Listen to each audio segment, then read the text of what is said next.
học thông qua chơi, cẩm nang hoạt động giáo dục dành cho giáo viên và phụ huynh có con ở bậc tiểu học.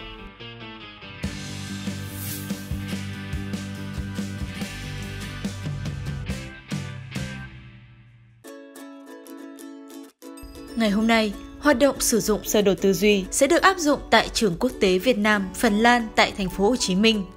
Chúng ta hãy cùng xem cô giáo sẽ tổ chức tiết học áp dụng sơ đồ tư duy như thế nào tại lớp của mình. Hôm nay cô Sơn sẽ cho các bạn học cái tiết đó là tiết luyện từ và câu.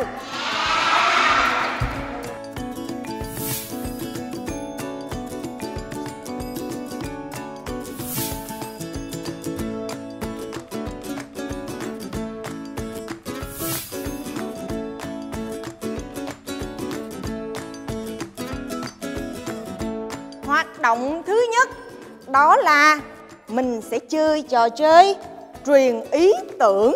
Wow! Đây là hộp quà của cô. Cô có 3 cái phiếu thăm. Mình chọn cái nào thì mình chơi cái đó. Hồi hộp. Mở ra coi, đọc coi cái gì đó nè. Ngữ chỉ sự vật. Vậy là chủ đề hôm nay chúng ta học về từ ngữ chỉ sự vật. Mình mong muốn xây dựng một cái lớp học rất là tích cực, và trẻ được quyền đưa ra những cái ý kiến và mình không phản bác bất cứ những cái ý kiến nào của học sinh. Tức là khi mình trao cơ hội cho các em thì các em được quyền sáng tạo, được quyền có ý tưởng. Brainstorming is a technique to generate ideas in a spontaneous manner. So the idea is to ask a question to the students and let them express whatever idea they have in mind. There are no rules for brainstorming. There are no good or wrong answers. Whatever comes from the student is a valid answer to brainstorming. Cô giáo chia lớp thành 3 nhóm.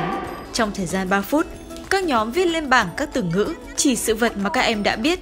Bạn đằng trước viết xong thì chạy về chỗ, đập tay với bạn tiếp theo để bạn đó chạy lên viết tiếp.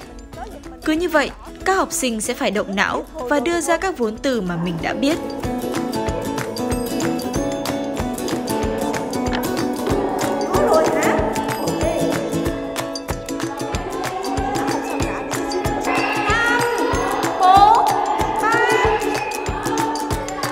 Tôi nghĩ rằng đấy là một cái hoạt động mà khai thác cái vốn có của học sinh, khai thác cái kinh nghiệm của học sinh, để từ đó thì các em sẽ biết cách sắp xếp nó một cách dễ nhớ hơn thành các cái nhóm từ, thành các cái từ có cùng trường nghĩa với nhau, và từ đó thì các em cũng sẽ nhớ nó một cách lâu hơn. Con thỏ chạy, phải không? Chạy là từ ngữ chỉ hoạt động. Cô giáo yes. Nhảy đúng rồi, từ này không phải nha. Cây chuối. Trò chơi truyền ý tưởng, mục đích chính là ôm củng cố lại những gì các con đã học. Rồi sau đó mình sẽ mở rộng vấn đề ra, mình liên kết qua cái việc mà mình sử dụng sơ đồ tư duy nè. So mind mapping is a tool that you can use after the brainstorming session to try to visually represent the meaning you're trying to accomplish. Cô Sơn ví dụ nè, con chuột, con khỉ, con chó, con cá, con heo, con mèo. Vậy thì mình gộp nó vô một nhóm được không? Vậy nó là nhóm gì? Cái nhóm con vật vào chung một cái nhóm thôi. Rồi, bây giờ bút chì nè, thước kẻ nè, đồng hồ nè, sách vở nè. Vào nhóm đồ vật. Vậy cô Sơn sẽ nhóm thêm một nhóm nữa. Tuyệt vời. Đây nè, cô Sơn có chuẩn bị 3 hộp quà cho 3 nhóm. Cái gì vậy? Mỗi đội sẽ có một phần quà. Wow. Vậy thì mình sẽ làm việc nhóm nha. 3, 2, 1, bắt đầu. Mình phải thảo luận nha, thảo luận. Với trò chơi thứ hai, khám phá hậu quả yêu thương, cô giáo bước đầu cho các bạn tìm hiểu về cách lập một sơ đồ tư duy. Cô đã chuẩn bị sẵn phần trung tâm, các nhánh chính và nhánh phụ được vẽ sẵn nhưng để trống. Cùng với đó là hình bông hoa hướng dương, hình các bộ phận của hoa hướng dương như nhụy hoa, cánh hoa, lá và thân. Tiếp đó là các từ chỉ đặc điểm của từng bộ phận đó. Nhiệm vụ của các bạn học sinh là xác định chủ đề, nhánh chính và nhánh phụ, sau đó dán vào những vị trí mà các bạn cho là đúng.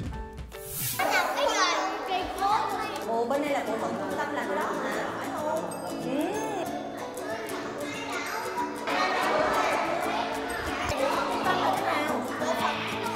Bộ phận trung tâm là cái gì? Một phút nữa thôi nha. Ồ, sắp tới buổi 2 làm xong rồi đó các bạn ơi. Rồi, rung lên, hết giờ. Vì sao nên sử dụng sơ đồ tư duy với trẻ? Vì não con người hiểu và nhớ màu sắc, hình ảnh tốt hơn, nên sơ đồ tư duy chứa đựng hình ảnh, giúp trẻ ghi nhớ tốt hơn.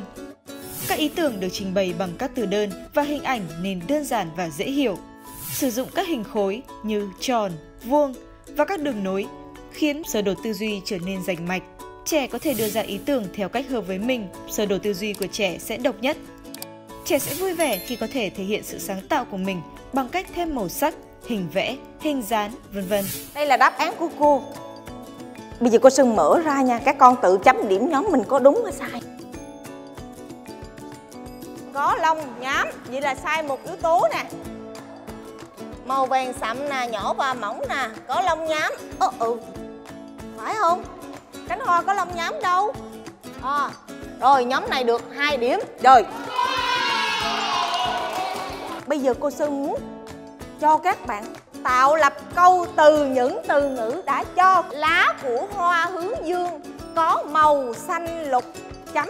Phần thứ hai là các bạn sử dụng cái mô hình tư duy để mà tạo lập câu từ những cái từ khóa trong cái sơ đồ tư duy. Dựa vào những cái sản phẩm của các em đã vẽ được thì mình sẽ cho các bạn tạo lập câu từ những cái từ khóa đã có và có thể viết được một đoạn văn gồm có nhiều câu trong đó. Đó là mục đích chính của cái việc mà cho các bạn học tập qua sơ đồ tư duy. Ngoài những cái sơ đồ mà mình đã vẽ ra, còn có rất nhiều dạng sơ đồ khác nhau. Hướng dẫn các bước vẽ sơ đồ tư duy. Bước 1. Thiết lập chủ đề, xác định hình ảnh trung tâm. Ở đây là hoa hướng dương. Bước 2. Triển khai các nhánh chính. Ví dụ này là phân loại các bộ phận của hoa hướng dương, có thể dùng từ ngữ, hình vẽ, hình ảnh, màu sắc. Bước 3. Thêm các ý miêu tả rõ hơn của nhánh chính. Bước 4. Trang trí lại sơ đồ sao cho đẹp mắt. Ngoài ra cũng có rất nhiều dạng sơ đồ tư duy được thể hiện bằng những cách khác nhau. The mind mapping is a tool that provides a visual representation of ideas. You help them retaining the information, recalling the information because it's visual, it's easy, it's interactive, and they are the ones who produce their own knowledge. The teacher is not there to tell them what is the answer. Có màu vàng mình sử dụng màu khác cũng được nha, không sao cả. Ở hoạt động này, các em học sinh được chia thành nhóm 3 người sẽ vào vườn trường và lập sơ đồ tư duy về các bộ phận của cây chuối.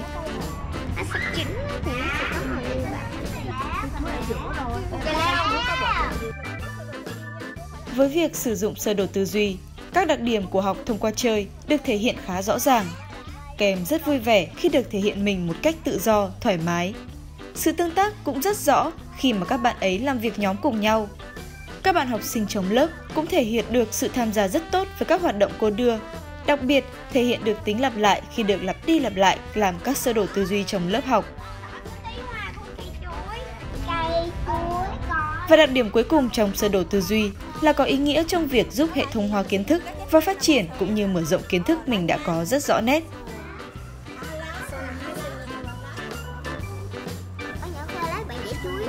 Bộ phận trung tâm hơn, mình vẽ cây chuối lên.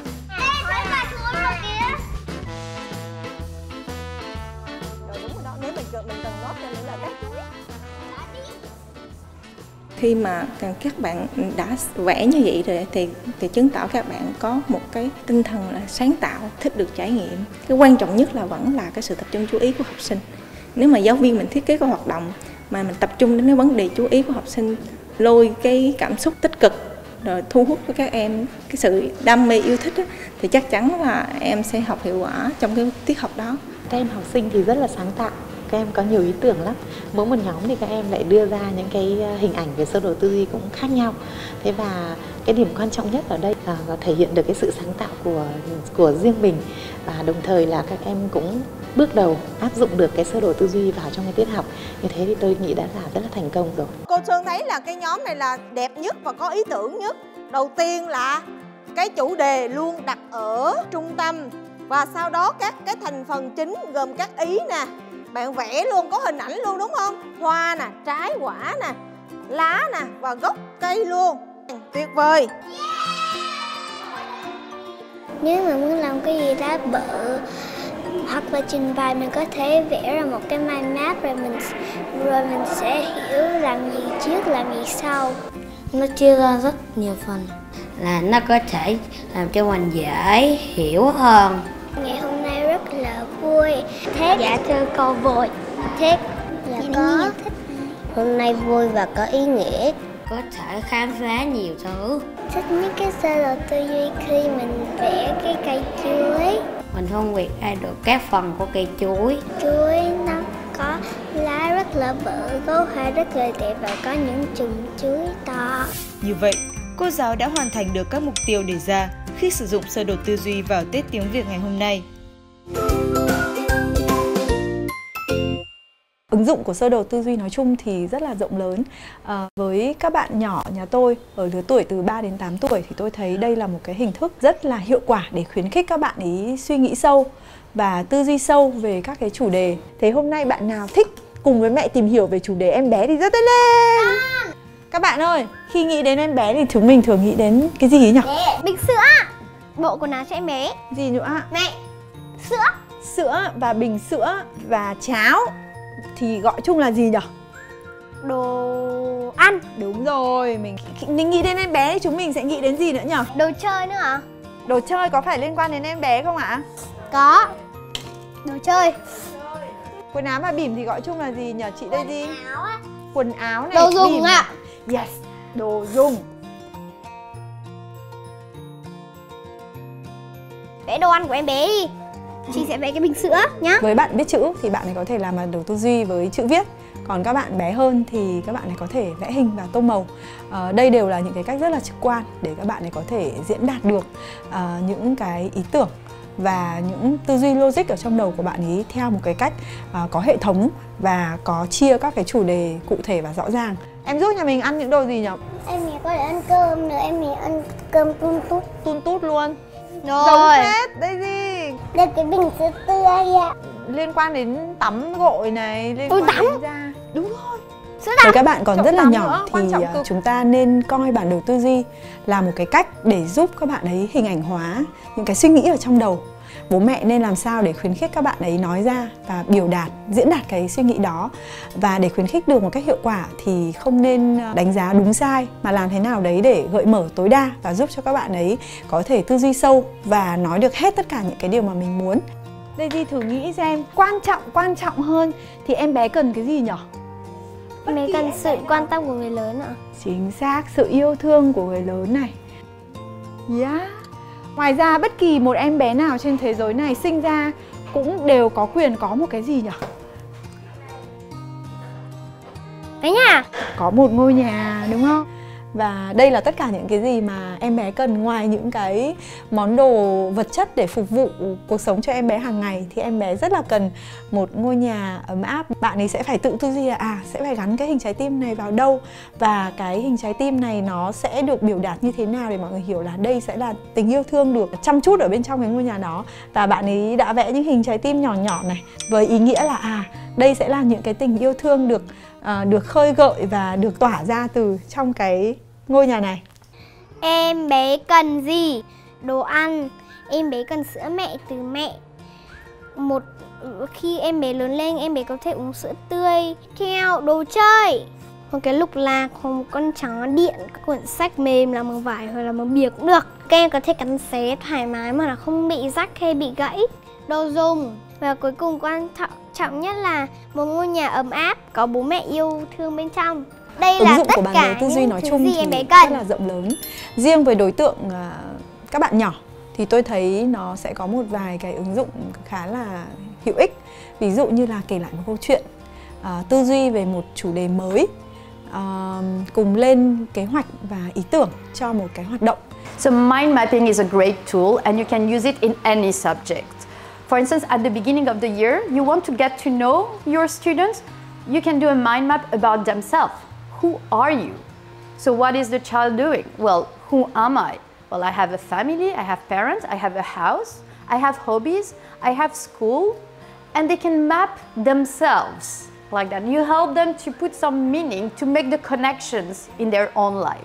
So that's a great tool to get to know your students. Even if at the beginning students are not so engaged, they might not be used to that form of teaching or activities, slowly you will see that they will get the idea and they will spontaneously after use mind map to find answers, to solve a problem or to collaborate together.